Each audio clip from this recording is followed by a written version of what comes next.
La bienvenida a Cristian Castillo, dirigente del PTS, que bueno, estamos en línea en estos momentos. Buen día, Castillo. Fernanda y Darío te saludan. Hola, ¿qué tal, Fernando y Darío? ¿Cómo están?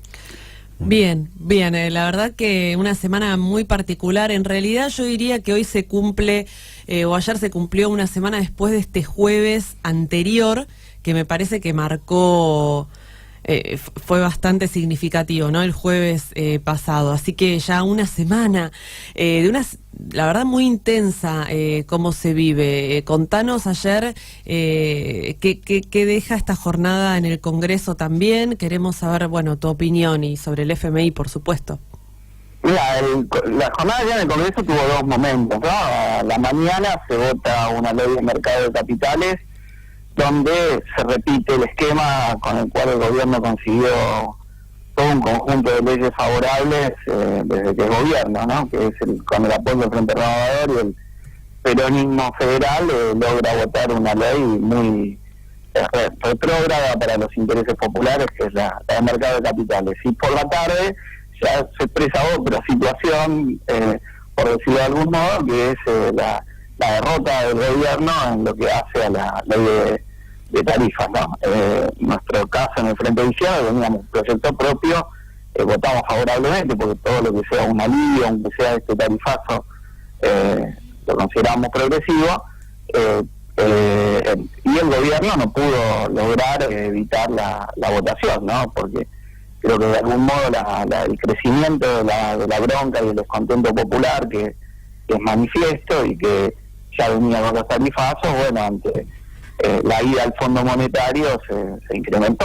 Las primeras encuestas que se difundieron hablaban de un 75% de rechazo a la idea de acudir al fondo y solo un 2% de apoyo que tenía esta medida, ¿no? Y me parece que aparte lo que se va conociendo es que lo que el gobierno quería de máxima, que era un tipo de crédito como el que le dieron a Colombia, México y a Polonia, uno que se llama de facilidades extendidas, ese no se lo dan, entonces tiene que pedir un clásico stand-by, que es un crédito que te dan con un monitoreo permanente del FMI, cada 3 meses se hace el desembolso, una menor cantidad de fondos de lo que el gobierno esperaba, y además es una situación donde no pueden aplicar verdaderamente ninguna medida, ¿no?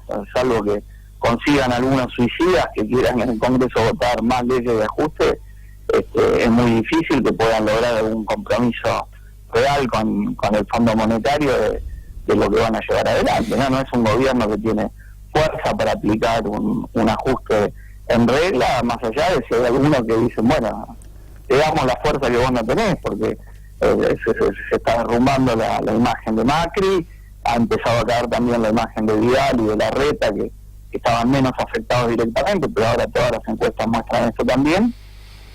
Y creo que, bueno, es un deterioro muy rápido que muestra la fragilidad de todo el esquema económico, pero eso no quita, obviamente, la preocupación que esto lleva, porque estamos de alguna forma en donde se está incubando un cuarto gran saqueo desde la dictadura en adelante que pretenden hacer sobre los bolsillos populares, ¿no? Las salidas que ellos quieren a esta situación que ellos mismos crearon no es favorable para los intereses de los trabajadores. Castillo, ¿el endeudamiento con el FMI tiene que ser aprobado por el Congreso de la Nación o desde el Ejecutivo simplemente es suficiente? Mirá, nosotros creemos que tiene que pasar sí o sí por el Congreso de la Nación. Ahora lo escuché a Pichetto decir que para él no hace falta, lo cual creo que otra vez aparece como parece un dirigente del oficialismo más que aún de una oposición tibia, ¿no? Uh-huh. Es evidente que tendría que pasar por el Congreso, porque es un crédito que no paga el gobierno de Macri, aparte que lo va a pagar el gobierno futuro que venga y otras generaciones. Y bueno, y nos lleva al problema central de la deuda, pues un crédito que en realidad está destinado a garantizar que van a pagar deuda. Y si vos tomás la historia argentina reciente, desde la dictadura hasta la actualidad se pagaron 526 mil millones de dólares en concepto de deuda, ¿no? De ese total, los más pagadores fueron, durante los 3 gobiernos kirchneristas se pagaron 200 mil millones de dólares, 110 mil pagó el menemismo, y ya lleva pagado 104 mil el gobierno de Macri en apenas 2 años y pico. Es decir, que es una sangría permanente de una deuda cuyo gran salto se dio en la dictadura de 7.000 a 45.000 millones de dólares, con 477 operaciones ilegales cometidas en ese crecimiento de deuda, que incluyó la estatización de la deuda de los grupos económicos privados, entre otros el Grupo Macri, y esa ilegalidad, el carácter fraudulento de esa estatización de deuda y ese crecimiento de la deuda de la dictadura consta en el fallo famoso del juez Ballesteros del año 2000. Y pese a eso, pese a todo lo que se ha pagado, debemos 320.000 millones de dólares, que a fin de año van a ser 380.000 millones de dólares. Entonces, esta deuda no va más, o sea, entre los que pagaron serialmente diciendo que nos desendeudábamos, los que toman deuda para pagar deuda, es una bicicleta permanente, es una sangría de recursos, que es imposible el sostenimiento de la economía nacional. Acá uno escucha a los economistas del establishment, más o menos moderados, más o menos duros, y hacen un diagnóstico que es absolutamente falso. Ellos le echan la culpa de la crisis argentina y del déficit fiscal que existe a los gastos en salud, en educación, en jubilaciones, como si el problema de este país es que se pagan jubilaciones o multimillonarias, los docentes cobran un montón, etcétera. Y no señala que una de las grandes sangrías es justamente el pago de deuda, y segundo, la fuga sistemática y permanente de capitales que hacen los más ricos. Tenemos una suerte de agujero negro que succiona 3.000 millones de dólares todos los meses, y que ha llevado a que haya 400.000 millones de dólares de argentinos en el exterior. Entonces, el diagnóstico son dos diagnósticos distintos, el del FMI, y esta gente dice hay que atacar los salarios. Nosotros decimos no, hay que atacar justamente esta sangría de recursos de la economía nacional que impide contar con los recursos para salud, para vivienda, para educación. Castillo, ¿se puede pensar en el siglo XXI a un país que suspenda el pago de deuda, por ejemplo? Que diga no pago más deuda. Desde ya, y eso tendría que ser una medida común tomada por todos los países latinoamericanos, y quebrar un sistema financiero totalmente saqueador y que ha venido produciendo una gran decadencia nacional. ¿Cuál es el resultado de haber pagado la deuda? La continuidad de la decadencia nacional. Pasa un gobierno, pasa otro, y siempre las cifras van cada vez más para abajo. Un crecimiento de los niveles de precarización, el trabajo en negro. Hoy el salario promedio es la mitad de lo que era en el año 1974. Entonces este cumplimiento con los acreedores, ¿a dónde nos llevó? A la continuidad de la decadencia nacional, eso es así. Sí, uno ve que genera profundización de las crisis económicas y de las crisis sociales en nuestro país, el pagar deuda, pero cuando uno ve las repercusiones que daría no pagar deuda, creo que... ¿Cuál sería? No atarse a un mecanismo de saqueo. Y habría países que no comerciarían con Argentina.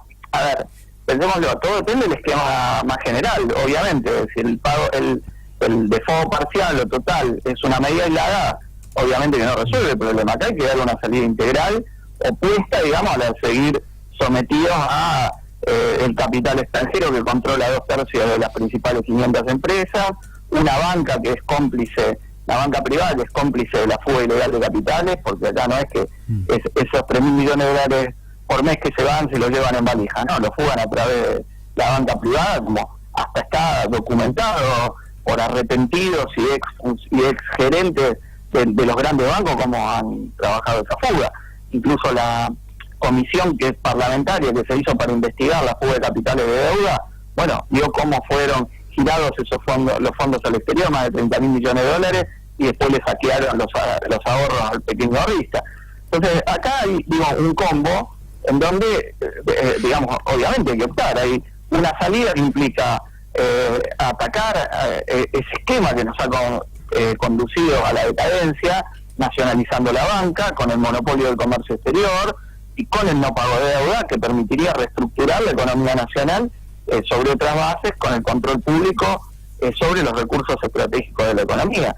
Fíjense ustedes, para poner otro punto nodal, el robo de las empresas privatizadas de servicios públicos. Acá tenemos un esquema donde esas empresas curraron cuando fueron las privatizaciones, asociándose algunos consorcios con bancos que te pasaban bonos de la deuda que valían 1/10 de su precio nominal en el mercado, y acá se los dieron al 100%. Un curro absoluto. Tarifas dolarizadas que tuvieron el menemismo. Después, subsidios millonarios bajo el kirchnerismo, donde esos subsidios eran para que inviertan, en compensación del congelamiento de tarifas. Bueno, ustedes reciben subsidios y ustedes tienen que invertir. ¿Invirtieron algo? No, jugaron todo ese capital. ¿Se hizo alguna auditoría? ¿La hizo el gobierno anterior? No. ¿La hizo este gobierno? No. ¿Y que le dieron premio? Tarifazo sobre el bolsillo popular. Entonces esto es un curro de no parar, donde estamos pagando $7,5 el millón de BTU el gas a boca de pozo, cuando el costo no es más que $2. Es decir, YPF, que produce la mitad del gas, declara en su balance que son $2 lo que le cuesta, y nosotros pagamos 7,5.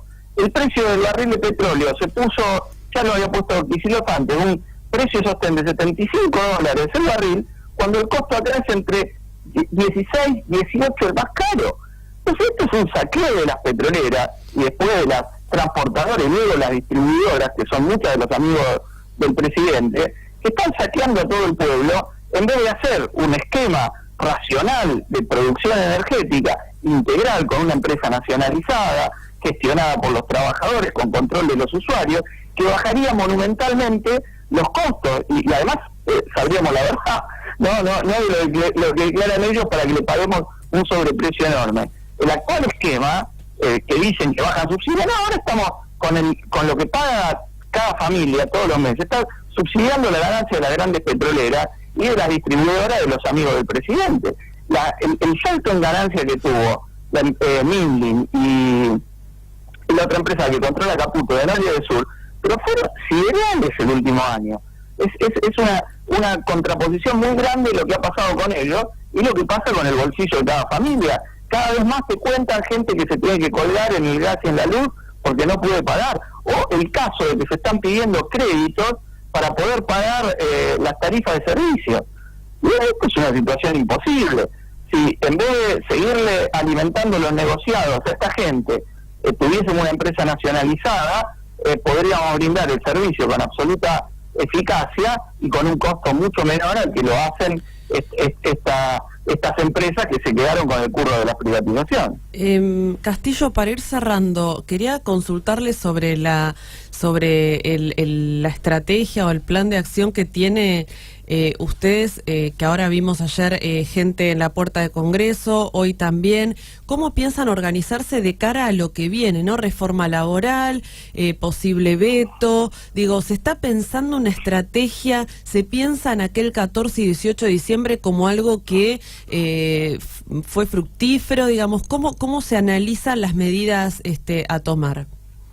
Yo creo que efectivamente el 14 y el 18 de diciembre cambiaron la situación política, ¿no? Del Macri, que ganó las elecciones y que habló de la reforma permanente, se comía a los chicos crudos, no quedó nada después del 14 y el 18. O sea, lograron votar la ley, el saqueo de 100.000 millones a los jubilados con la complicidad de los gobernadores peronistas y todos los que lo apoyaron en el Congreso, pero fue una victoria pírrica, es decir, un triunfo que después lo llevó a un deterioro político que sigue hasta el día de hoy, ¿no? Donde se expresó que nadie estaba de acuerdo con que le sigan metiendo la mano en los bolsillos a los jubilados. Entonces, a partir de entonces creo que quedó esta idea de que con la movilización se lo puede parar al gobierno, ¿no? Y desde ya que el anuncio del veto frente a la votación de la ley implica la necesidad de un paro general activo y un plan de lucha para derrotar el veto y el acuerdo con el FMI, ¿no? Bien. Porque acá sin la tregua que le dio a la cúpula de la CGT, Macri no podría haber avanzado, ¿no? Fíjate lo indigno que es todos los que firmaron el 15%, ese club de burócratas sindicales del 15% que han avalado que la licuación del salario. Hoy ya se está hablando de una inflación que va a estar entre el 25 y el 30%, y esta gente firmó el 15%. Pero no sé cómo no se les cae la cara, cómo pueden salir a la calle cuando han vendido a sus afiliados firmando esta paritaria totalmente nefasta, ¿no? Yo creo que hay que plantear la reapertura inmediata de las paritarias, porque acá todos los pronósticos del gobierno de que iba a contener la inflación, todo eso, todo puro bolazo, ya va a ser más alta que el año pasado, y están, pactando salarios que son 10 puntos abajo de lo que se pactaron el año pasado, ¿no? Entonces, creo que acá hay una necesidad muy grande de un verdadero plan de lucha para que logre frenar los tarifazos y quebrar el veto del gobierno, impedir el acuerdo con el FMI y por otro lado, bueno, si quieren avanzar reforma laboral ni hablar, y la reapertura de las paritarias para poder evitar que la caída del salario a la que están llevando, ¿no? En general, cada vez que presta dinero el FMI, trae una receta, ¿no? En esa receta, ¿vendrá la reforma laboral para el gobierno de Macri? Ya, probablemente. Ya la reforma jubilatoria fue hecho en consonancia con lo que pedía el FMI, ¿no? El cambio del índice de movilidad jubilatoria se un pedido del fondo aún antes de firmar nada, y que el gobierno lo llevó adelante, aún pagando un alto costo político. Ahora, lo que tenemos que tener en cuenta es que es un gobierno con debilidad política para aplicar cualquiera de las medidas a las que se comprometa con el FMI.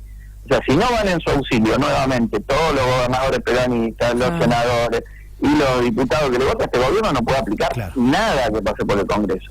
Y me parece que tampoco es un gobierno con fuerza para decir que te hago un DNU para bajarte los salarios y las jubilaciones. Va a tener sus problemas, porque si vos ves los índices de caída de la popularidad son muy grandes. Sí, hoy son el muy gobierno grandes. no llega al 30%, hoy no está en el 30% de apoyo. Sí, ni el sí. 30% de apoyo. Sí, sí, pero O sea además que ha caído muchísimo en esta, como decía, que creo que marcó un antes y un después el jueves pasado, donde haya habido algunas mediciones el fin de semana último, donde esa caída que era más paulatina cae abruptamente. Sí, porque se ve que no tienen el control y que han estado hablando, el mejor equipo de los 50 años, y bueno, el rey está desnudo, ¿no? Mira, no es que la situación sea equivalente en todo el 2001, tiene su diferencia, pero uno ve el spot de la Rúa, ¿no? Que se pasó en estos días anunciando el blindaje, fines de diciembre del 2000, ¿no? Diciendo con el blindaje, verano. vamos ahora, Sí. se viene el crecimiento en el 2001, va a ser nuestro año, y los escucha a los funcionarios macristas, y la sensación de déjà vu es inevitable, ¿no? Cómo se parecen en las medidas que se les ocurre, en la forma de presentarlas, en el discurso que hacen. Es que yo, parece calcado, no sé, es como que no hubiesen visto esa parte de la película, para decir, sí, digamos algo distinto por lo menos, porque es muy, el paralelo surge enseguida, ¿no? Bueno, y es esta idea de que lo que se les ocurre al Fondo Monetario, que hay memoria histórica, ¿no? Ellos creen que no, que con propagandas ingeniosas la gente no se acuerda, y acá hay una memoria histórica de lo que es el FMI, ¿no? Y me parece que eso es lo que está llevando a esta caída abrupta del gobierno, ¿no? Muchísimas gracias. Castillo. No, muchas gracias a ustedes, hasta luego. Hasta luego. Ahí estábamos, con Cristian Castillo, dirigente del PTS en el FIT.